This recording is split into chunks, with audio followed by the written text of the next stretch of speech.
पहली बार एके brand house लाया है ब्रांडेड कपड़ों का सबसे बड़ा सेल। इस रमजान के मौके पर भिवंडीकर्स के लिए रेडीमेड ब्रांडेड कपड़ों का सबसे बड़ा सेल लगेगा, जिसमें जेंट्स, लेडीज और बच्चों के कपड़ों के साथ ही मिलेंगे आपको होम अप्लायंसेस, क्रॉकरी आइटम्स और भी बहुत कुछ। 7 मार्च जुम्मा से तस्लीमा मैरिज ग्राउंड में भिवंडी का सबसे बड़ा सेल, विजिट जरूर करें।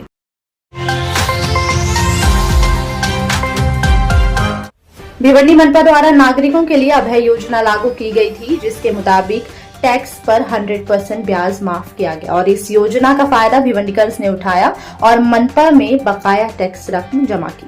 बताया गया कि अब तक मनपा में 70 करोड़ रुपए टैक्स जमा कराया गया है, जिसमें से सिर्फ फरवरी में 24 करोड़ 62 लाख रुपए टैक्स अदा किए गए।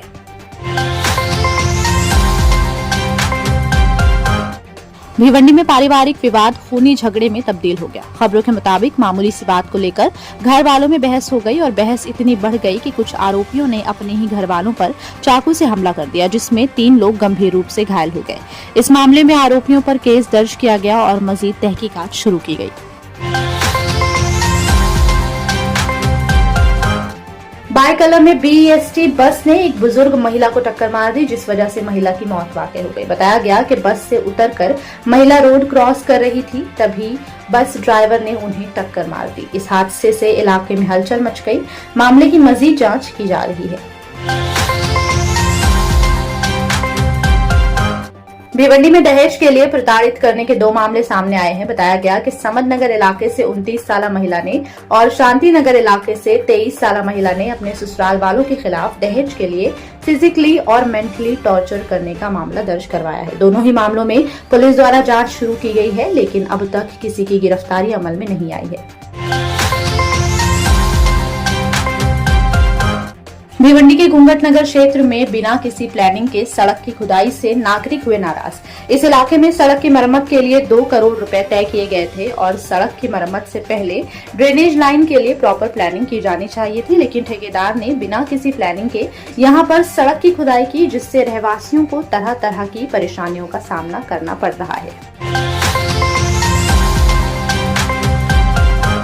भिवंडी में लूट की वारदातों में हुआ इजाफा। हाल ही में येवली गांव इलाके में 2 लोगों को रास्ते में रोककर 2 मोटरसाइकिल सवार आरोपियों ने उनसे 15,000 रुपए छीन लिए, साथ ही उनकी सोने की चेन तक चुरा ली और विरोध करने पर पीड़ितों के साथ मारपीट कर फरार हो गए। लगातार इस तरह की वारदातें बढ़ने से भिवंडीकर्स में खौफ का माहौल है।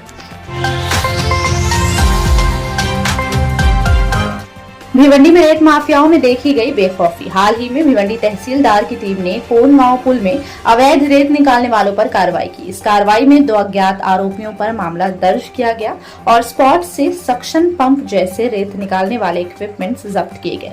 हालांकि इस कार्रवाई के बाद यहाँ की जनता खुश नहीं है और उनका कहना है कि प्रशासन भी इन अवैध कामों को बढ़ावा देती है, वरना लगातार कार्रवाइयों के बावजूद रेत माफिया इस तरह बेखौफ नहीं होते।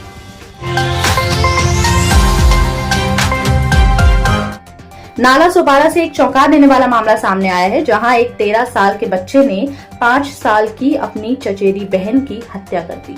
13 साल आरोपी ने हाल ही में कोई सीरियल किलर मूवी देखी थी, जिससे इंस्पायर होकर उसने एक 5 साल बच्ची का पहले गला दबाया और फिर उसका सर पत्थर से कुचल दिया।